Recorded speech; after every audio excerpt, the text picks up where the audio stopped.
And we are live. Okay, so thank you everyone for joining. Mari, go ahead.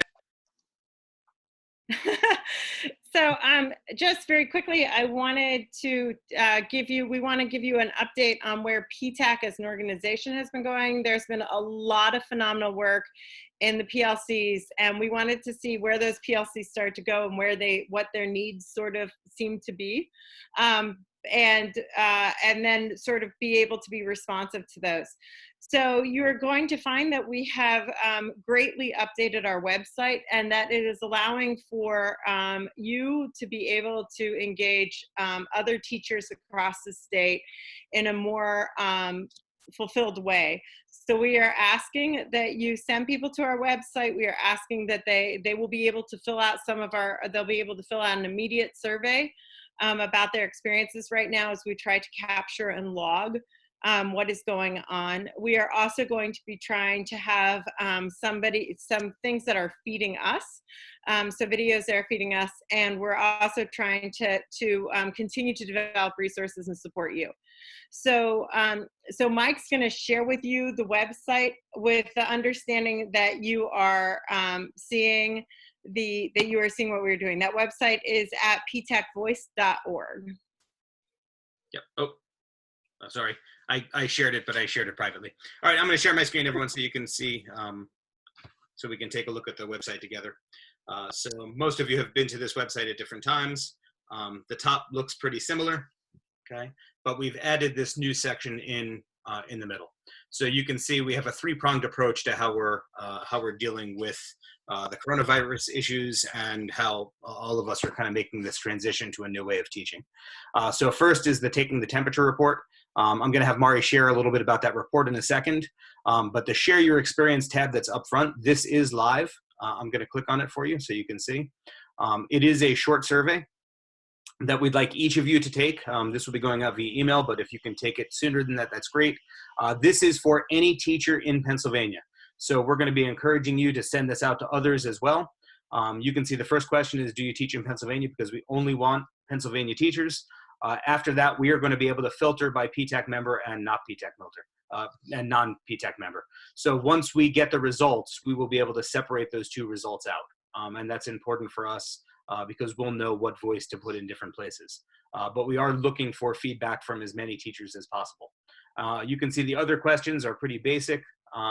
It's not a very long survey, but it just kind of goes through what teachers' experiences are in their own locations, how their districts are dealing with things, and this is going to let us get a snapshot of the entire state that we can then put into a report.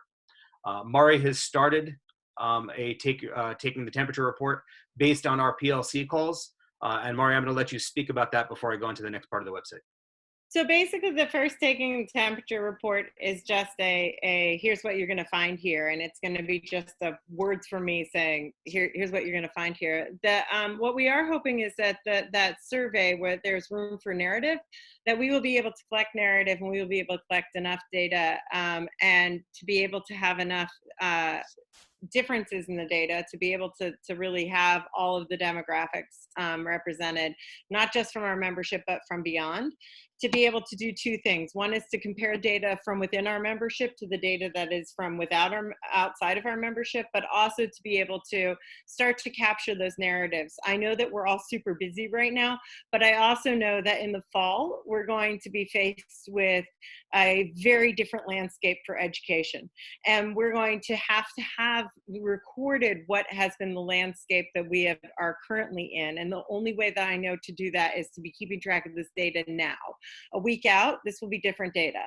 So what you're going to see is me trying to capture that every weekend and then posting, or maybe every 2 weeks, and then posting a new survey. So I will be using that data to structure and the PLCs to structure the next survey to try to capture that, so that we're in a position when hard questions come up, or questions that are driven by economic changes or by things that we've already seen from this experience, that we are in a position to speak to that and have some data on it to push for further conversations and for more targeted conversations. Yeah, so I think, as I show you the rest of the website and we go forward, there's two things that we are really well positioned to do right now. And the first is to support each other and support other teachers. And we're doing that through the PLCs and some of the other work. But the other thing is to make sure that our voices and our organization are able to affect lasting change that makes things better in the state as we come out of this on the other side. And that's a lot of what Mari is doing. In the middle part here, you will see Joe Welsh. Joe is going to be doing a series on his personal blog that we're going to be sharing on the PTAC blog that is talking about mental health issues with teachers, because we know that this is a challenging time for many. It's a short 2-minute video that's on the front page. And Joe, do you want to take just 30 seconds and share a little bit about what you had in mind? Sure. I just wanted to take a focus and just take a step back and realize that this is something that we haven't experienced, a lot of uncertainty and a lot of stress and anxiety that we haven't really faced down since we started teaching.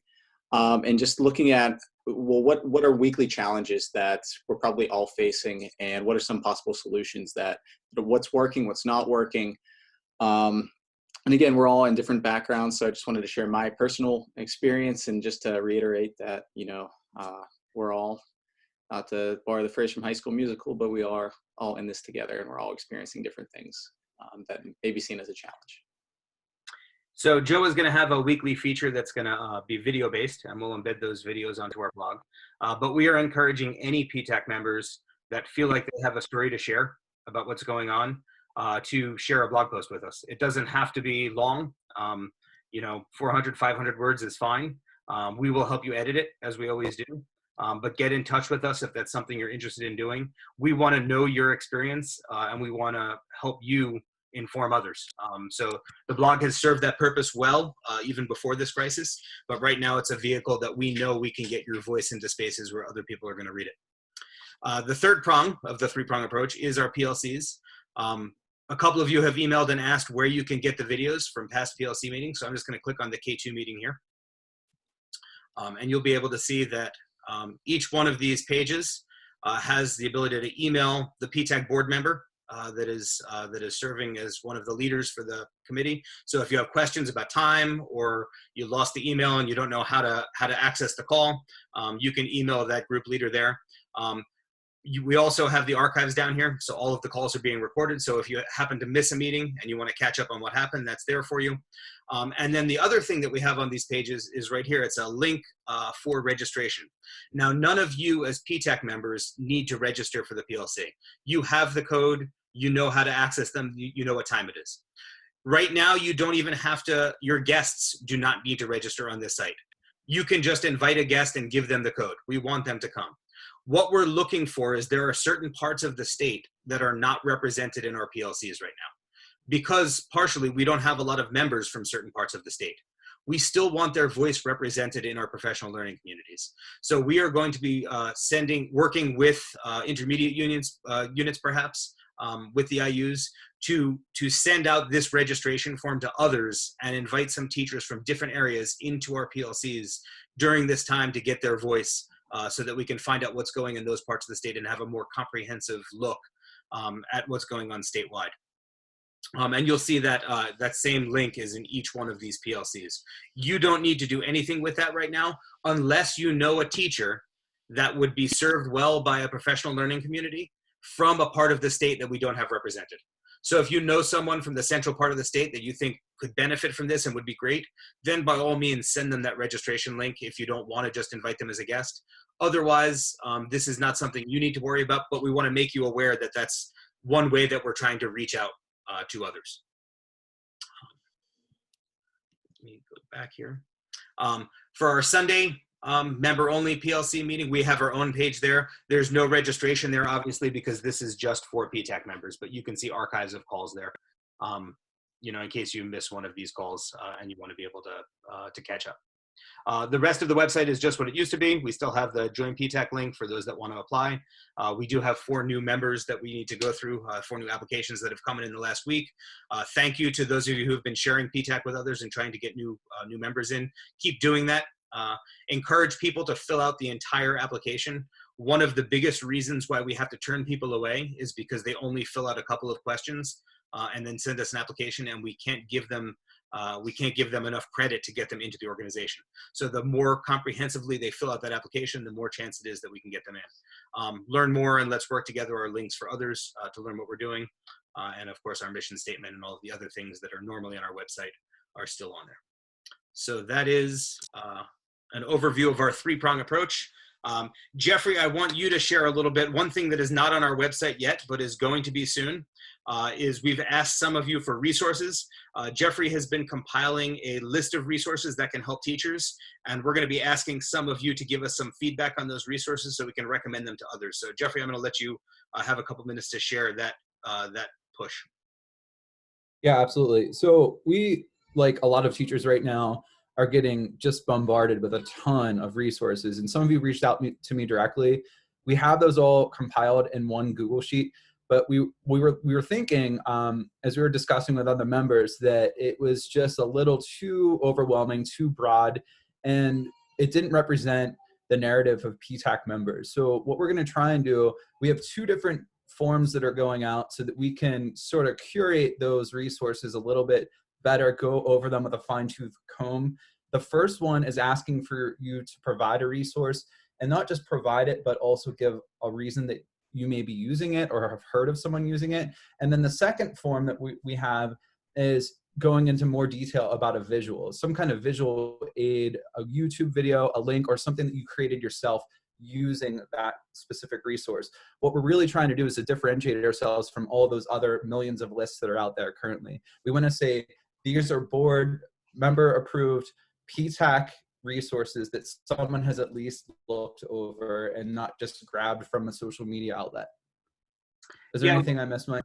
Yeah, so I would just say, so one of the things that Mari and I had talked about when we first were kicking around how this would look coming from our members. Take a tool like Screencast-O-Matic or another screencasting tool, right? That's a great tool for teachers to be able to use in this time, but not if you don't know what it's for, right? And a lot of teachers may have heard of screencasting, but they don't know that that's a tool that you should really use if you're trying to show something on your computer to other people, right?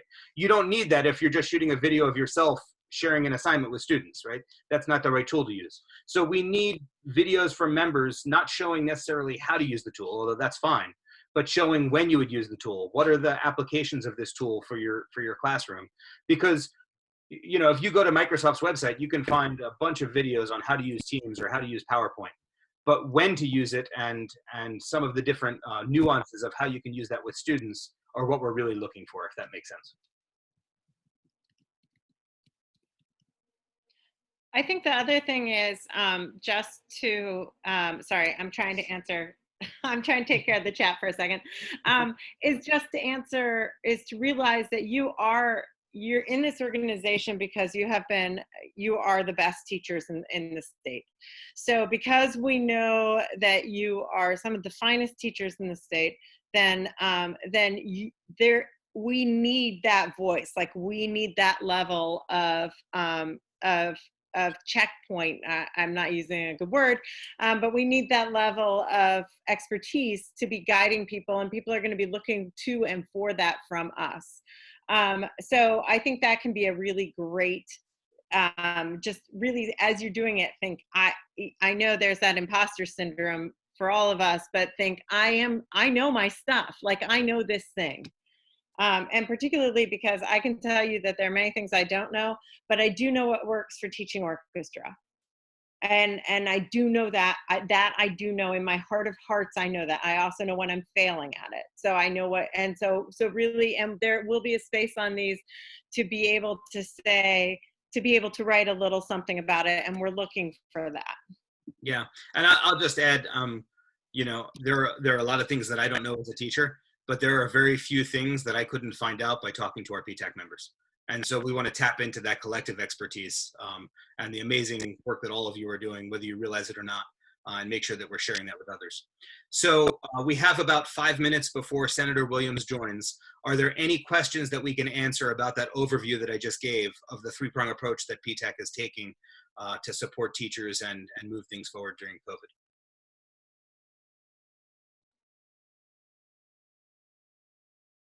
Mike, How Yes. often do you anticipate updating the web page? At least once a week, hopefully more, but I don't want to overpromise.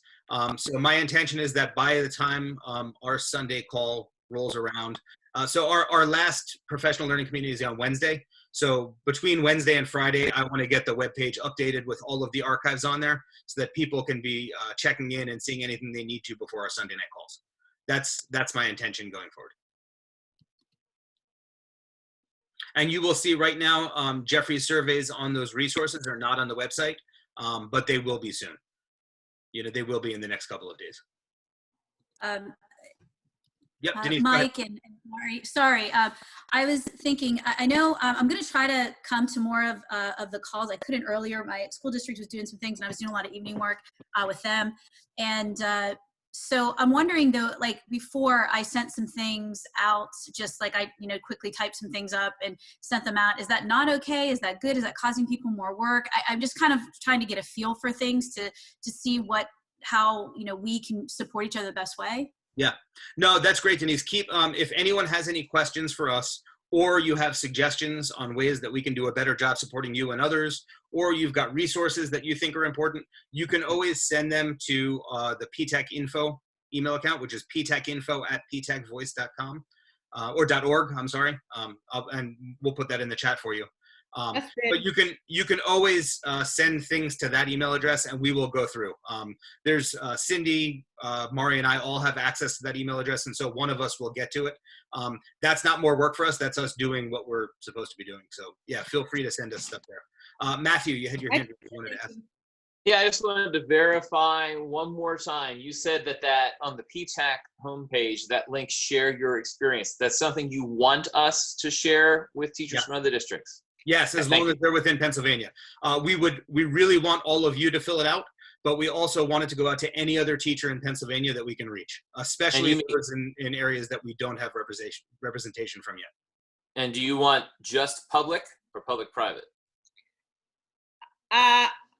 Public would be great. I thought that there was a public-private question in there. Did I put that in there, Mike? I can't remember. Maybe not. If not, we will add it in. So we've gotten this question before. Not in there. I'll do that. Yeah. One of the reasons why we don't have PTAC representation from private schools, and this is a question that's come up, it's not because we don't think that there are amazing teachers in private schools. We know that there are. It's because the policy decisions that we have influence over as teachers don't necessarily cover private schools the same way they do public. And so we don't have much influence there. And so narratives from those schools don't necessarily help with some of the policies that we're able to get our voice into. So that's the reason for that question in the survey. I know that's probably something that people are asking. That's kind of the quick overview. Any other questions? So Mike, I believe we have the senator. Okay, yeah. We do. I'm not positive. Yes, you do. Sorry, Okay, I was on yeah. mute. Hello. Okay, I was just like I wasn't sure because Mike has the host button on this, so I'm following. Hello, Senator Williams. Thank you so much for joining us. I'm Mari Cooper. Oh, nice to meet you virtually. It's nice to meet you virtually. Thank you so much. I wanted to also thank Joe Welch officially for putting us in touch with you because he has your speed dial, which is great. Yes, texting. Yeah, your email got buried. I'm really glad that he texted me. I know. I was starting to lose sleep last night. I woke up at 5:30 this morning, which meant that I hit the grocery stores before they were dangerous. So, so that was very good. Mari, before you go any further, Senator Williams, I just want to let you know that we are recording this, just so you know before we go any further. Okay. Oh, thank you. I appreciate that. So I also wanted to let the let all of our members know a little bit about you. So Senator Williams is actually my senator and represents my whole area where I live and also my school district, and is an ardent supporter of workers, of all types, and has really fought for workers in America, and sits on the education committee, so has direct influence over teachers and is a great supporter of education and of teaching in Pennsylvania. So we are incredibly fortunate to have you and look forward to hopefully the beginning of a continued relationship between PTAC and yourself. Absolutely. Thank you for having me. Yeah, I mean, prior to running for office, I worked for the Pittsburgh Teachers Union. So I was proud to represent teachers then, and I'm proud to work for teachers now. So I'm going to dive right in because I know that we've got you for half an hour, and we could probably talk to you for 5 hours. So especially right now. We are in sort of unprecedented times across the country, but also in Pennsylvania. And I was wondering what you see as the role of the Education Committee in Pennsylvania in supporting teachers and students throughout this period of time from now to the end of the school year. Yeah, I think we have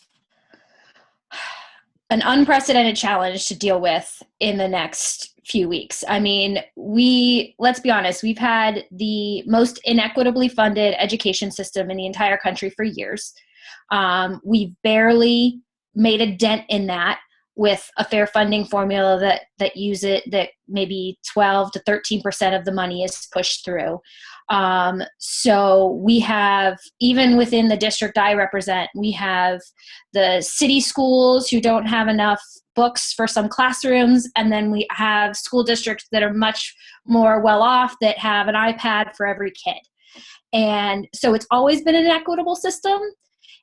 And now that we are faced with having to all of a sudden educate all of our kids remotely, that inequity is only going to be further exacerbated and widened in terms of our students with special needs and our low-income students who don't have access to the things that they should. And so now we're in a position of trying to figure out how to, build that plane while we're flying it. And I honestly don't know how we're going to do it in a way that is equitable for everyone. And my worry is this idea of let each district figure out their own plan, which I understand that's how we function, is all these school districts have their own autonomy, but it doesn't allow for equalizing those inequities. And so we passed a school code bill last week in the state Senate. It did a number of things. A lot of them were codifying what the education secretary had already done and announced, which was make sure, put the waiver of the 180 days, put some waivers for qualifications for student teachers, allowing the increase of flexible instruction days, waive Keystone exams and other standardized tests like the NOCD exam. But the rumor is we will be passing another school code bill. What that looks like, I think, is going to have a huge impact on our students. So it's actually interesting because we've had a lot of discussions here as teachers about FAPE.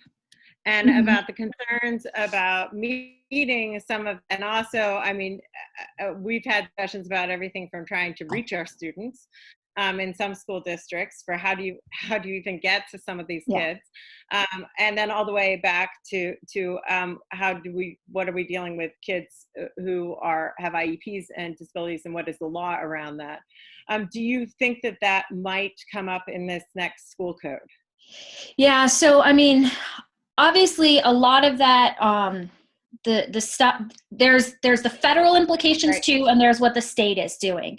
The FAPE has come up in some calls I've had with superintendents already, and my fear is instead of dealing with that, they're going to lessen the regulations and actually make it harder for kids with IEPs.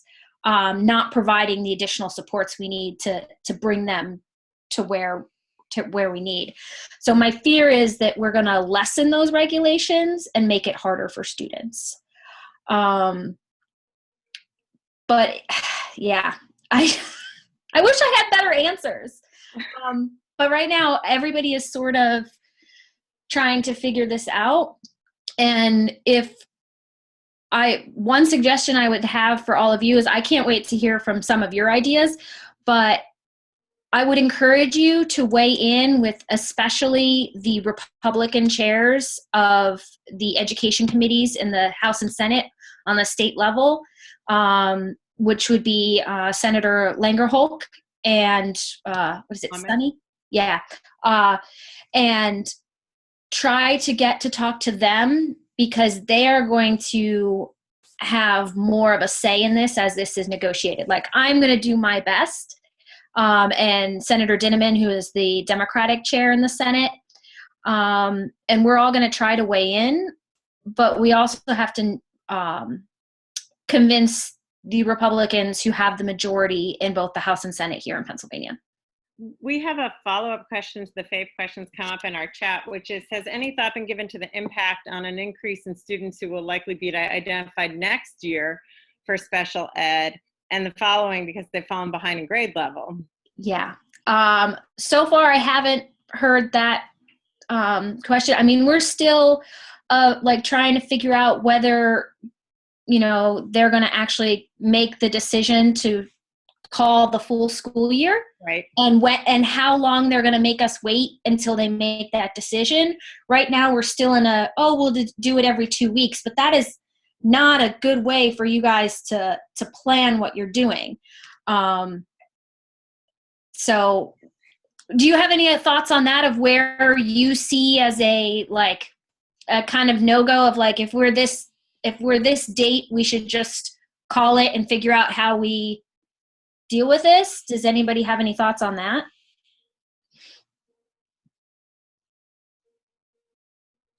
I'm not sure. Right now, I will tell you that I'm not sure that teachers have had any bandwidth to have those kinds of thoughts. So all of our bandwidth is caught up with really particular students, sitting down and saying, like, where is Annabelle? Is she okay? Is she in a home that is safe for her? Do I have access to that? Do I know what's the pressure going to be? So I think that right now you have a lot of teachers. How am I teaching tomorrow? I mean, I was in a school district. I teach at Fox Chapel, so I was in a school district that canceled before everyone else did, and it restarted immediately. And so I'm sort of 2 weeks in it, but I'm an anomaly. And my school district is a complete anomaly. So I think that a lot of our teachers are worrying about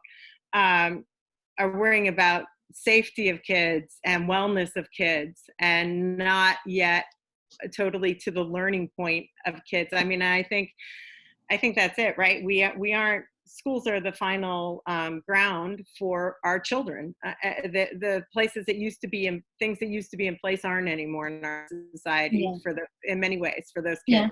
We're the catch-all. Yeah, I'm glad you said that. That's something that on the call with some legislators, one of the superintendents brought up. He was like, look, we're all educators. We all care about making sure our kids are educated, but first I'm worried about their health and safety. And right now I very concerned about that, and I don't have a good handle on whether or not they're getting food, like you said, whether they're in a safe home, that comes first and foremost. And so I think that is exactly where most of us are. Well, that's good to know. Yeah. we're just, teachers will do what's right for their students. Absolutely.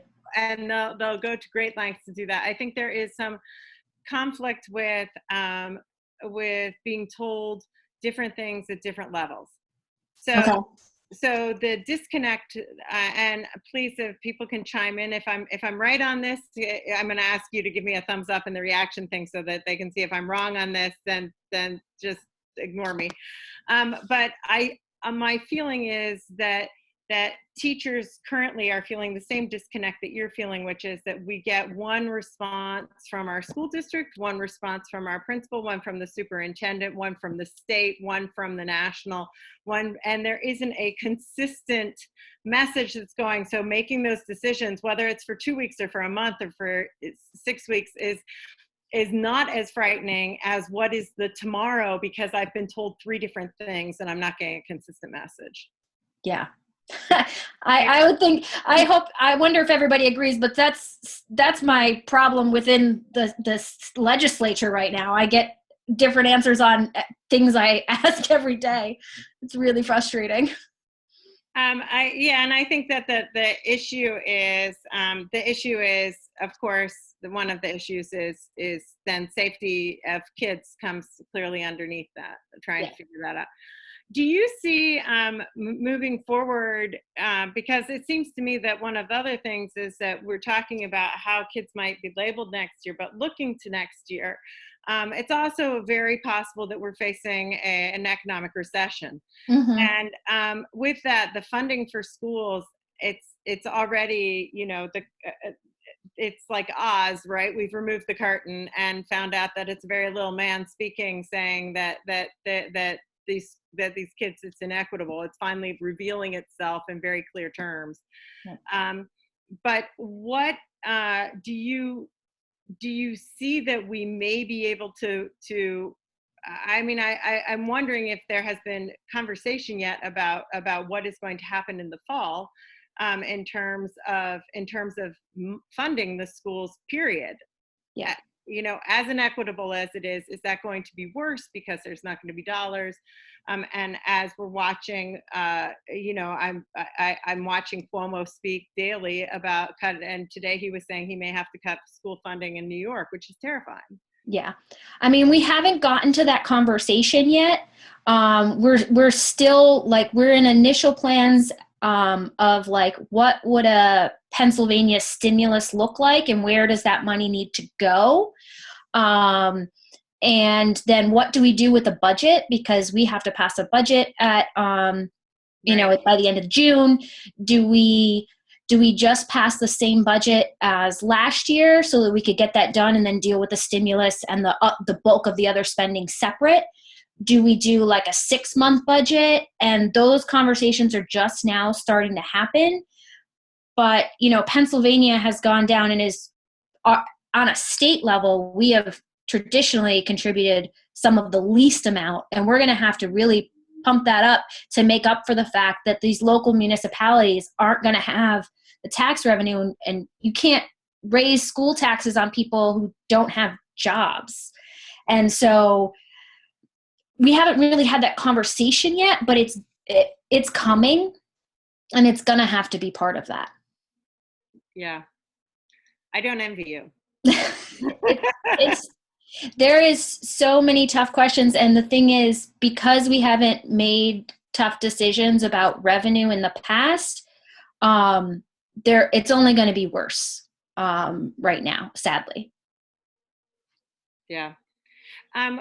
We also have a question about, continuing in the funding vein, that we have had a number of school districts where the students are beginning, because they are online, they're starting to hop to cyber schools, which is going to also impact the tax base for school districts. Yeah. So in this school code bill, we were able to limit the cyber charter enrollment as of, I think the date was March 16th, the day that the schools closed, so that they can't have any more students enrolled than as of that date. So they couldn't just run to a cyber program. So we fixed it for this school year, but where we're going to see the huge impact, especially if we don't do cyber charter funding reform to make sure that the number is adequate for what it costs to educate those students, coming from the home district, is that we are going to have massive increases in that, further exacerbating the funding shortage in Pennsylvania for these school districts. And I don't know whether we are going to be able to negotiate a cap on enrollment. I know that's one of the things I've already proposed. Like, I'm starting to put together stuff that I would like to see, my wish list. And that was one of the things on my wish list, is some sort of cap, whether it be this year's plus 10% or allowing them to grow some, but capping their growth is something I would absolutely like to see, in addition to fixing the funding amount so we're not losing out. Mm-hmm. And there is some appetite with Republicans, at least in the Senate, in terms of the cyber charter funding fix. And there was before this happened. The problem is more with the House Republicans. So there might be some ability to push there, because a lot of the Republican senators, their school districts are not struggling with brick and mortar charters, but they are struggling with the costs of cyber charters. And so there is some room there for some pressure to actually make that happen. We have a question also. If you look in the tea leaves, do you think that there might be some increase in federal money, as in like Title 20? Not sure. I mean, having Betsy DeVos in there is terrifying to see what we will see in a federal, and rather than solving some issues, is taking advantage of it. I haven't been able to figure out what they're going to do on a federal level. And do you think there's any appetite potentially for because the end of this year is going to impact what we're able to do for next year as well, at the very least, if not the next couple of years. Do you think that there's any chance that they would consider taking testing away for a longer period of time? Because setting the tests now for things, this continues, right? Yeah. I think there would be some appetite. There's already kind of an anti-testing growth in the legislature, realizing the impact of those. So, I mean, we were able to get it out for this school year, but I think we might be able to do it at least for one more year to deal with the impact. And hopefully that sets a good trend in terms of reducing the amount that we rely on standardized testing. Senator Williams, has there been, and maybe it's just me being ignorant of everything that was in the last bill, but with that, with ending testing for this year, and potentially looking at ending it next year, knowing that is already tied into some teacher evaluations, right, into all Yes. teacher evaluations, has there been discussion as to how that may change going forward? Yeah, so I believe the language in this bill was that the testing wouldn't be used in this year's teacher evaluations, but the base of the school code bill that we passed was actually the changes to the teacher evaluation system. So you may have seen that from either your PSEA local or your AFT local rep explaining that like prior to this. So that was the base of this bill. So they haven't talked about what it will do in terms of teacher evaluations for next year, because while teacher evaluations still it's reduced the amount of percentage that is reliant on the testing, but it's still, I want to say 30%, I believe. So we have to have that conversation about next year. So basically PTAC, in order to give teachers a voice, and we try to stay away we let the unions do their job because they do it very well. Yes. So we are not trying to do the union's jobs. I mean, we're a group of teachers, so funding impacts at every level. But one of the things that sorry, I just totally lost my train. One of the things that we wanted to do was to be able to get narrative and to be able to attach narrative to things for people like you. So for people who are on the education committee, a direct line to teachers who are sitting down saying, here's the data we're collecting, here is the narrative that we're collecting that attaches to that data. So attaching stories to the data that you're seeing, because teachers frequently work in isolation. I mean, we're good at that. We don't work in isolation with our kids. We don't like this. No, yeah.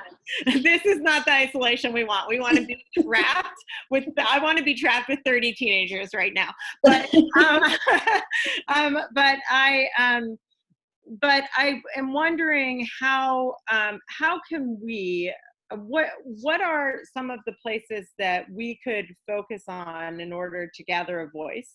What are some of the things where we could help to forward some narratives on things? We are collecting data and narratives throughout this process. So as this is happening, we are on our website, we are collecting surveys of teachers and collecting narratives from their classrooms. And we'll be releasing sort of mini reports on what our findings are. But how do we help rather than always being, it feels, from a teacher, it feels as if you're always at the end of multiple people's conversations. And then we have to be the stopping point, right? Because the buck has to stop with us, because otherwise it impacts children. Yeah. So we form a wall and protect those kids as best we can from all of the madness that seems to go on outside of that wall. Obviously, our jobs have just been made a lot more difficult in that way. And so, where are places where we can share what that is, and help maybe to mitigate the chaos that we seem to be a party to right now. Yeah. What form are you putting these in? Or is this going to be like a written report, or this going to be something that lives on the website? Written. I would encourage you to live on the website. I would encourage you to share it with both the House and Senate education committees, both full committees, because they're responsible for, this bill, even if it doesn't come out of those committees. Leadership in both the House and Senate. So like Majority Leader Jay Costa for the Democrats in the Senate, Joe Scarnati in the Senate, and then you have Mike Turzai and Frank Dermody in the House. Because to be honest, if we continue the way we're at, we're going to try to, me and some of my other colleagues are going to try to influence this and see this, see drafts of these bills as they go. But at the very end, this bill will be decided by a very small group of men in a room figuring out what they're going to cut and not cut. So getting to them sooner about what are priorities, the sooner the better. In terms of getting that to them. And then, if one or two of you happen to be constituents of those particular senators, like organizing a little call so you can talk with, your representative. That's always the strongest, when it's your representative. But even if it's not, you guys, who you are is important, and they probably meet with you anyway. So I would use that voice in terms of your experience sooner rather than later, because it's going to crawl along and you're not going to see anything for a little while. And then all of a sudden it's going to pop up and you're going to have like a day and they're going to pass it, and you're not going to have any time to engage once that language is out. They're going to push it. I don't know for sure, but that's my gut instinct about what will happen. That's what happened with these four, is that we had an idea, people were talking, and then they were pushed through in a day. So by the time you see it, it'll be too late to engage. Right. And what do you see as being the main issues where there can be some movement? Because dripping, it's choosing where can there be. I think engaging in terms of what you think with cyber, I think there's some room there. I think engaging in terms of IEPs and what you would need from a state level. And I don't know, is that more funding for more staff to work with these kids? Is that more technology? Like what is the connection? What is the funding piece that the state needs to do to make sure that the most vulnerable kids get what they need? And how is the state, how is the state tracking, like how different school districts are doing things? I mean, because there are school districts that are full up teaching, and then there are school districts that are saying, you know, you can stop by the school and pick up a packet. Yeah, for one class a week. I haven't got a really good answer on whether Department of Ed is tracking that. I mean, in the bill, it said the school districts had to give to the Department of Education a good faith plan to provide continuity of education. It requires them to submit it. It doesn't require them to stick to that plan.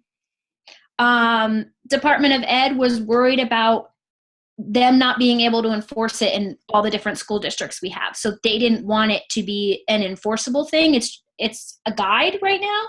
And so that's going to look very different. And I don't know that